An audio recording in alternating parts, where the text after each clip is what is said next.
to the outside. He'll outrun everybody. He's at the 20. He'll score the 10, the 5, touchdown.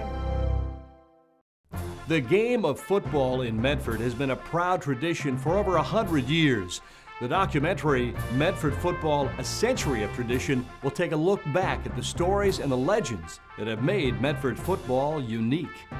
These stories will be told through the eyes of the people who experienced Medford football as players, coaches, writers, parents, and of course, fans.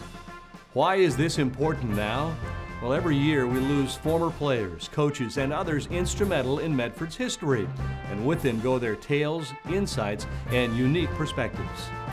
Medford Football, A Century of Tradition will not only be a keepsake for the people of Medford, but will serve as an inspiration to those yet to set foot in legendary Spiegelberg Stadium. Here's a preview of Medford Football, A Century of Tradition.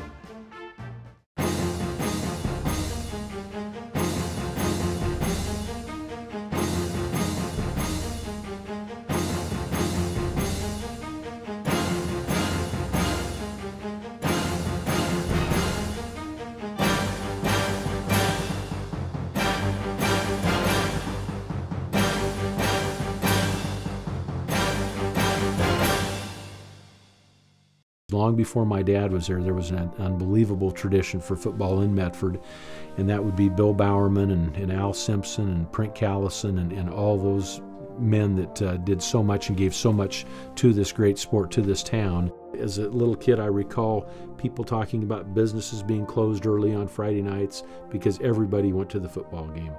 And sure, I can remember playing in the end zone and playing with a little mini football and playing with my friends, just dreaming about the day that we would be Black Tornado.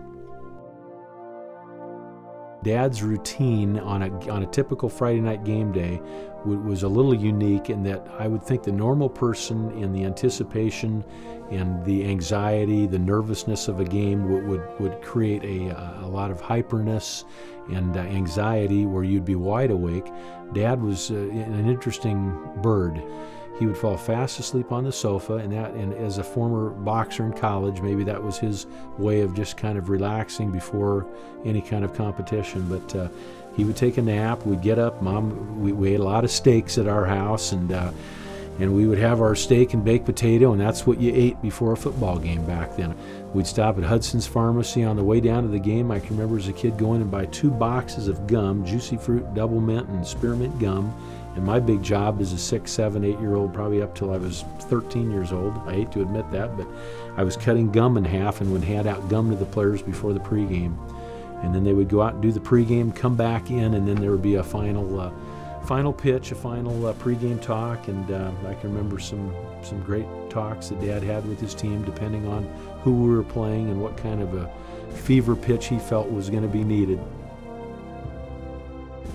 You just get a tradition rolling in where younger kids see the older boys playing, and one thing begets another, and you dream of yourself playing and catching the winning touchdown pass in a state championship game, and then it just kind of snowballs a little bit. So then I think you get into a situation where maybe you're winning some games just on tradition that you might not have normally won. It's just been exciting to have been a part of that, to have been the son of a coach, and then to have been a player and a brother of a player, and to have experienced all that has really been a real blessing in my life. Just the fact that you guys are engaging in a project like this to memorialize a century of one high school football legacy, I think is really admirable.